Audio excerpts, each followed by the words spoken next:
First, you take a heaping helping of patience, add some molten glass, more patience, then add a generous amount of creativity and imagination.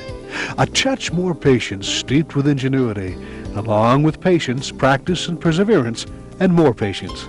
This is the basic recipe for glass bead making, a beautiful art that stretches the imagination along with hot glass to new dimensions. Michigan Magazine's recent journeys through the Grand Rapids area led us to master bead maker Camilla Tate. Camilla crafts wonderful works of artistic beadery in her home studio, located just north of Grand Rapids in a rural section of Rockford, Michigan. Here we visited with Camilla to learn more about her love of beadery. As pet cat Ruby snoozed nearby in the tranquility of the peace and quiet that surrounded us, a perfect setting for any artist, Camilla displayed some of her favorite accomplishments. Bead making is kind of an ancient art, isn't it, Camilla? It is ancient, hundreds of years old actually, and has just been going through a revival period. The proper term for it is lamp work bead making. I see. And now you start actually from scratch in bead making, from creating kind of a liquid glass. Tell us about the process of bead making. What you do is I work with glass rods, and I cut them down to about the size of a straw, and they're about that big around. A lot of the glass still comes from Italy, where a lot of color processes have still been kept sort of secret in Venice, where a lot of those things were developed. Venetian glass? Venetian glass. And you melt the glass over an oxygen propane torch is what I have, and you wind it onto a prepared piece of stainless steel, prepared with some clay sort of mixture so it doesn't adhere to the metal. And wind that on, and then decorate and embellish it. Beads tell the history of the world.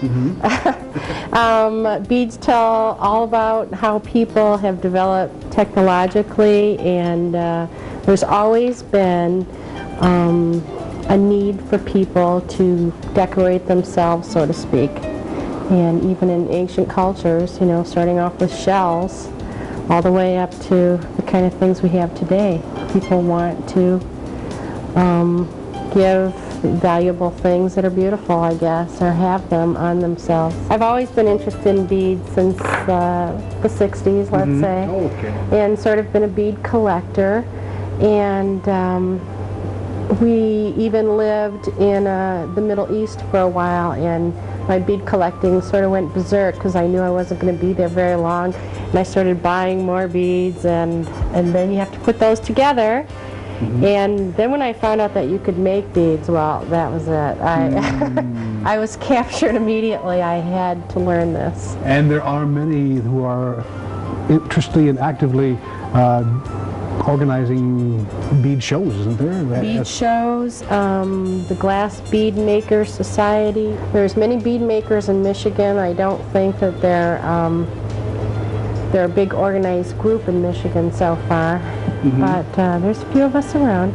Some of these are look at that. Beads I didn't think other people would like, and that's why I kept them myself.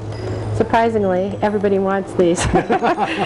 All these little decoration aspects are all things you make up beforehand. Watch an artist like Camilla at work is quite inspiring. The ease at which she accomplishes her goal comes through hours of dedication and the love of the craft.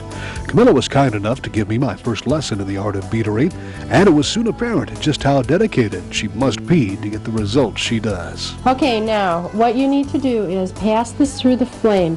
The hottest part of the flame is kind of like right here. Okay.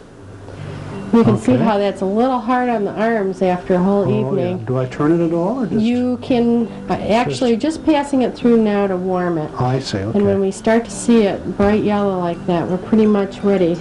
And then you revolve it, kind of like roll it in your fingers like that. After that, you just kind of... Yeah, and you can hold it right in the flame right now. Okay. And just twirl it a little bit. And what you want it to do is to get a little gather going, as they call it. Yeah. And it's a little ball, a little bit bigger than that, till it's just about dripping. Oh yeah, look at that. Am I A in the little flame? bit bigger. Yeah, Okay. you're pretty much.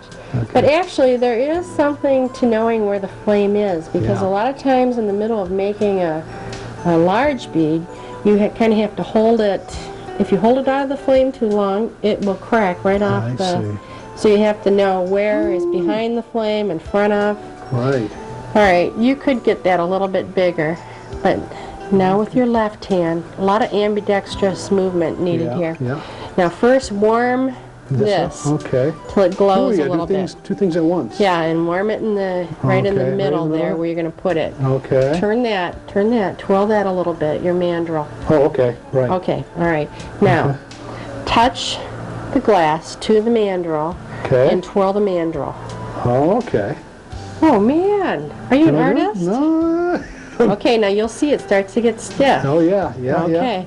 Now Now- burn off the little skinny part yeah. there. There, like that. Yeah, and you can, if you want the bead bigger, you can continue to melt To more melt. glass. Melt more than allowing. But you got to remember to keep this warm. And Okay. that's where you Boy. find out where that little space is. Yeah, boy, this it can be kind of complicated. My bead ended up nothing like Camilla's, but we enjoyed the experience. We'd like to thank bead artist Camilla Tate of Rockford for perpetuating the art of beadery in Michigan and sharing her talent with us at Michigan Magazine.